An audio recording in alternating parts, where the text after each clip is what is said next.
2, 3, 4, 5, 6, 7.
It's a beautiful day in the neighborhood, a beautiful day in the neighborhood.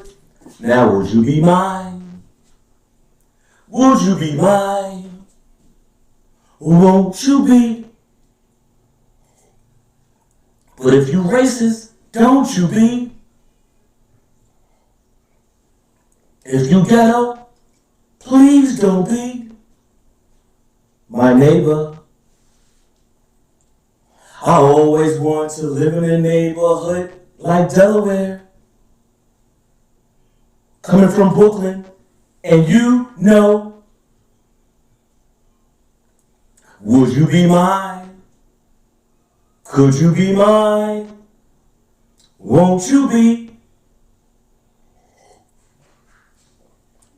Oh, please be my neighbor.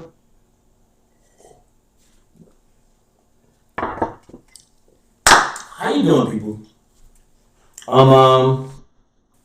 Welcome to Rock and Rock TV, and I'm glad to serve you.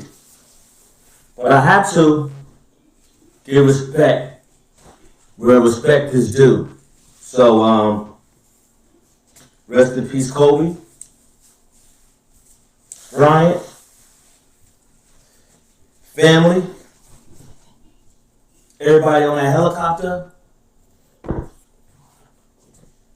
We mourning you, man. So this is up to you. I'm dedicating this comedy series in part for Kobe and the morale, the sportsman, the extra energy, the dad, the family man. That we kind of like lost something. We still getting over Nipsey Hussle, and then this happens, and then the COVID. So, in part of Kobe and COVID and all this is happening, I decided to go into comedy and give you something enjoyable. So, here's something I want to start off with.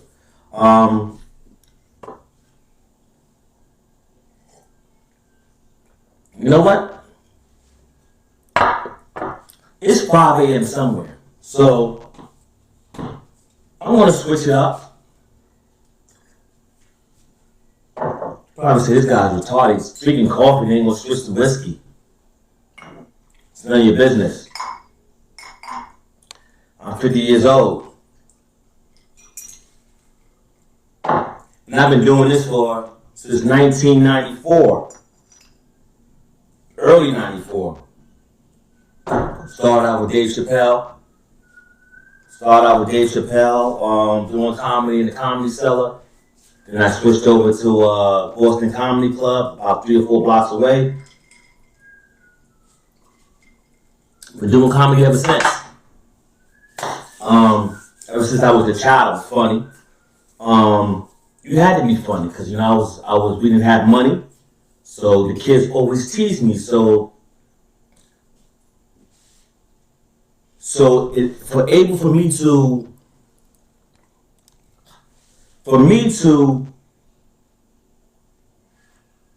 be be able to deal with bullies and to be able to deal with all the jokes, I decided to be a comedian. So you couldn't poke fun at me. Because I had holes in my socks, I had holes in my pants, my clothes was dirty. Not dirty, but it was clean, but it was dingy because it was hand-me-down from my brothers and my sisters, and we didn't have nothing. So we wore hand-me-downs.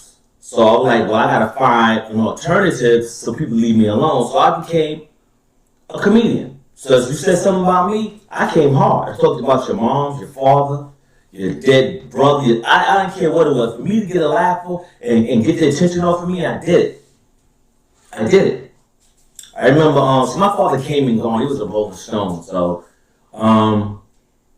but you know, you remember the stuff that he did. Like, I remember when my father came to take us to see Star Wars. Remember that? Like it was like yesterday. He took us to see Star Wars. It just came out. Just came out. Came, picked us up, put us in the car, went to go see Star Wars, man. I was like, man, we got popcorn, we got soda, we got candy. It was one of the best days ever. And to top it off, my father drives me over to a big department store and told us we're going to get something from the department store. I'm thinking nothing of it. We drive in the department store, and he says, hey, I want you guys to come with me down this aisle, and I want you to pick a Star Wars action figure. I almost peed on myself. My father didn't do nothing for us when we were growing up, barely. But when he did it, jumped on it. Man, I ran down that Star Wars aisle, man. I was like, man, this is the opportunity of a lifetime. What? I can't believe it. I run, go to the aisle, sold out. I'm looking up and down. There was no Star Wars action figure it was just, the movie was just so big that they sold out. So I started crying. Of course I started crying. I was young. Had to be about 8, 9 years old, crying. Daddy, you're always disappointing us. You always, I don't even know why you took us to the movies. I'm pounding, I'm talking stupid. So he was like, I don't know. I try to be daddy. So then I gave up and I started walking away. And then somebody from the store said, hey, there's one more left. Turned around and said, what? Yeah, there's one more left. So I run over there and snatched the action figure out of his hand and like, the hell is this? So that's a Tuscan warrior. I'm like, what? A Tuscan who? The Tuscan warrior from Star Wars. I'm like, he wasn't in Star Wars. He said, yes, he was. Daddy, my father said, you going to take it or leave it? So I was like, you never give me that one. Of course I'm going to take it. So I took this, so I'm looking at him like, what the hell is this? He wasn't in the movie? So I'm going to the counter, I'm looking, I'm like, Tuscan warrior. Tuscan warrior. Tuscan Raider? You know, I was like, I thought it was warrior, and I said Tuscan Raider. Tuscan Raider? That was a Tuscan Raider. So I get to the counter, and my father said, do you want it or not? Tuscan Raider. All right, I take it, you know. So he buys it, you know. I get the Tuscan Raider. I take it home, and I'm reading the box. I'm like, yo, I don't remember this dude in Star Wars, man. And then I can watch the movie again, like it is now. We can watch it again. I would have to wait until it came on VHS. We didn't go back to the movie. We barely went the first time. So I'm sitting here like, yo, I don't know. So, and you know, as kids, you take the action figures to the park, you take it to school with you, you're on the bus. So I'm like, hey, Star Wars. I get on the bus, and everybody got their Star Wars action figures out. So my friend take out his Darth Vader. My other friend take out his Luke Skywalker. Had a female over here. She had the Princess Leia jump off. So I'm like, haha. I go in my book bag and pull out my Tuscan Raider. They were like, I got a Star Wars action figure too. They were like, what the hell is that? I'm like, it's an action figure. He was in Star Wars. They were like, maybe Battlestar Galactica. I'm like, what? Battlestar Galactica wasn't even out yet. He said, you sure that was a Star Trek? No, this ain't Star Trek. It's a Tusken Warrior. Well, Tusken Raider. They were like, ice cream? No, ain't no Tusken ice cream. He was in Star Wars. You didn't see him? But you didn't see him either. I'm like, yo, it says Star Wars on it. They were like, you sure that's a Tusken Raider? Yeah, it's a Tusken Raider, man. He was in Star Wars. They were like, yo, man, your father, you coming here with these fake toys, man. I'm saying, yo, don't come in. You can play on the other side. Don't play with Raggedy Ann and Andy and them kids over there with the Lego stuff. This is real toys over here. Don't bring your fake toys over here. I'm like, this ain't no fake toy, man. This is a Tusken Raider, man. He was in the movie. So I'm pouting, man. I take the Tusken Raider. I said, man, throw it in my pocket. So lo and behold, this was like 1977, 78. So, moving, as the years go by, you get older, years go by, come out with Star Wars, Return of the Jedi, then they stop making Star Wars. Then they come back. So now, Disney is on top of everything. So now, all my friends who had all these toys,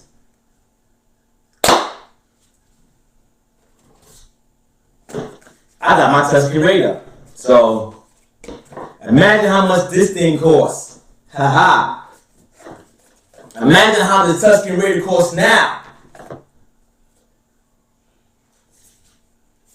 And he was in the movie. He was right here. He was in the desert. You watch the movie, a couple more times, and I'm like, oh, now I know what a Tusken Raider is. So, he's this guy right here. So, Dad, I love you. Thanks for, trying. You should have left my mom, but that's a whole big thing. I thank you for it. So, got my Tusken Raider. And all your little kids back in the day that teased me, fuck y'all. Growing up in Brooklyn, New York City, man, I want to give a thanks and a shout out to everybody who helped raise me. Because it takes a village to raise a kid. And I want to also pray for people that we lost during COVID and who still perishing to this day. We lost a lot of people, and I just want to say, God bless y'all and continue to fight. And hopefully we get past this, and this summer everybody can go back to semi-normal activities. But moving right along, thank God I'm in Delaware right now. And it's crazy because just last week when I'm outside on the porch chilling, because I'm relaxing. I live on a cul-de-sac. So I saw this crackhead come out of the woods. So I was like, I never see nobody come over the woods. I live on the cul-de-sac. So she was like, so I was like, yo, I didn't know I had crackheads over here. And she was like, yo, I've been walking for a long time and I'm trying to get some toilet paper. I'm like, you don't want crack? No, I want toilet paper. Toilet paper? You don't want no drugs? No. Toilet paper. I got 2 boxes of Twinkies. Suck your gnaw and give you 2 boxes of Twinkies for 2 rolls of toilet paper. I was like, man, if you don't get your crackhead butt out of here, 2 cases of Twinkies, and I'm going to give you 2 rolls of toilet paper, and you're going to give me... What I look like to you? I'm married. Get out of here. Get out of here. Take me as some type of nasty whore or something? I don't like doing something like that. Married with kids. You kidding me? Twinkie with some toilet paper. Shit. Nah, and take that someplace else.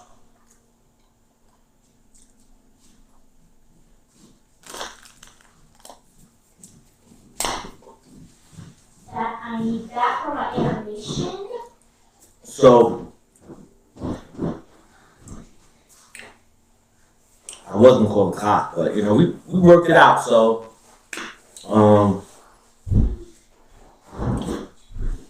living in New York City gave me a lot of dynamics. Gave me the ability to cope with all types of people all over the world. Because we have everybody in New York City, everybody, all types of people. And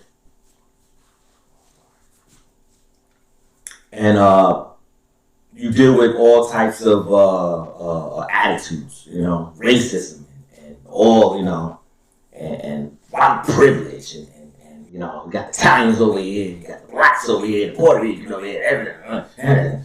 You got everybody got their little groups going on.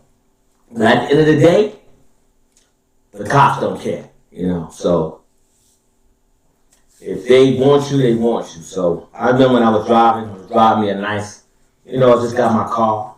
It was like 2010.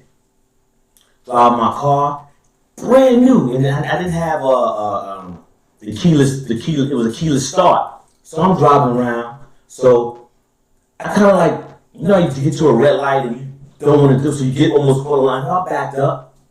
I hear the cop. I'm like, come on, man, it ain't got nothing better to do.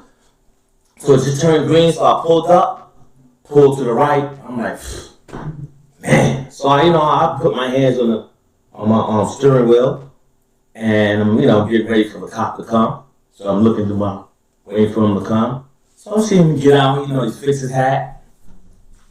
He do this little kick thing. I'm like, what's wrong with this? Are you doing that little? Who does a kick like that just to get to? He was doing a little kick, he's like getting ready, like, what's wrong with this cop, man? So I'm looking at him like, oh man, I got one of these today. So he taps the window, he goes, license, registration. So I was like, oh, license and what?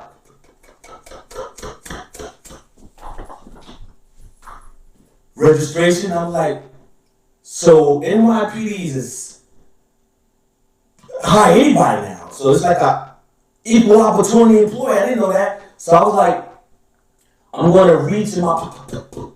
Whoa. He stuttered so much that it was like, I started stuttering. Because I was afraid he was going to like get, like.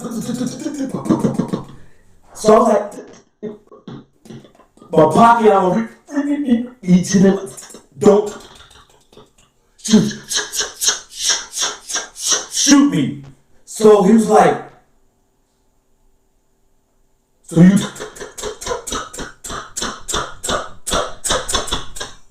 think that's funny, huh?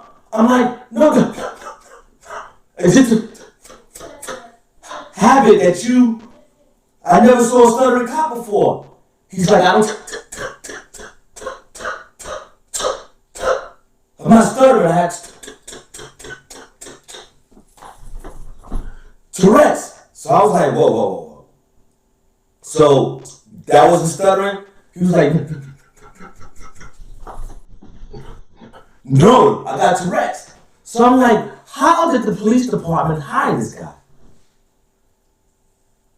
It's like certain jobs, you have a handicap. I have nothing against handicapped people, but can you imagine, like, sir, turn around, put your hands in your.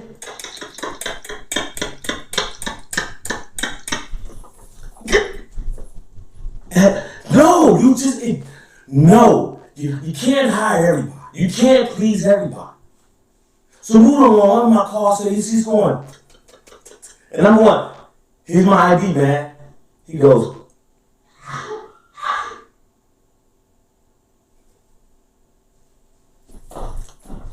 so I'm like, I said, what? I'm like, what are you doing? He go, well, what part of Brooklyn are you from? I'm like, What does it matter?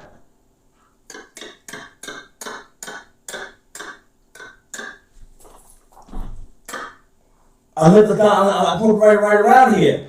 Right around where? In Cyprus. You're not from Cyprus. I was born and raised in Cyprus. He was like, I'm telling you. So I was like,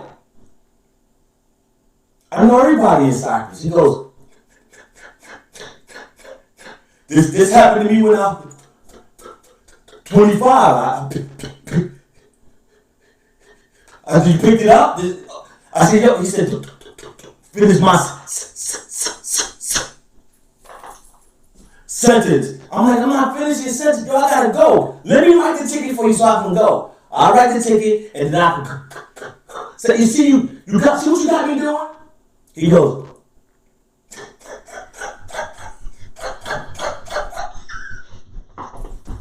that is funny. So I'm like, all right, please, can I go? I want to go. I said, if I wait, if we conversate all day, I'm gonna be here all day. You're gonna write me the ticket. I can go. I write the ticket myself. I fill in the information. Maybe that'll help you, make you feel better, and help your job.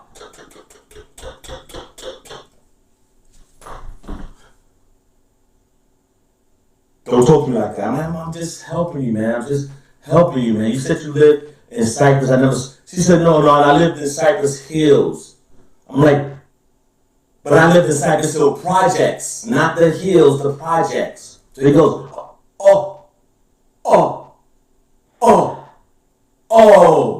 So I'm like, that's a rectangle. Are you just being funny now? He goes,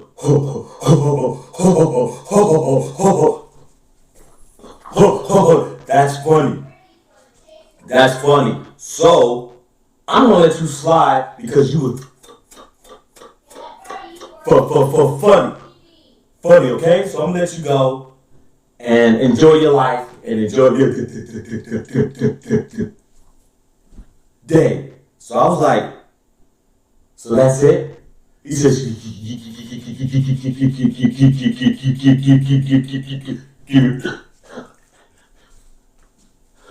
he pulls his radio out. I'm like, what are you doing?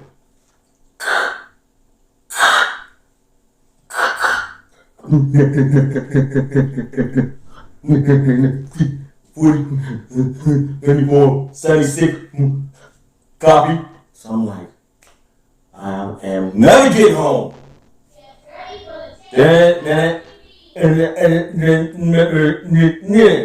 So I was like, bruh, who are you talking to on the radio that can understand what you just said?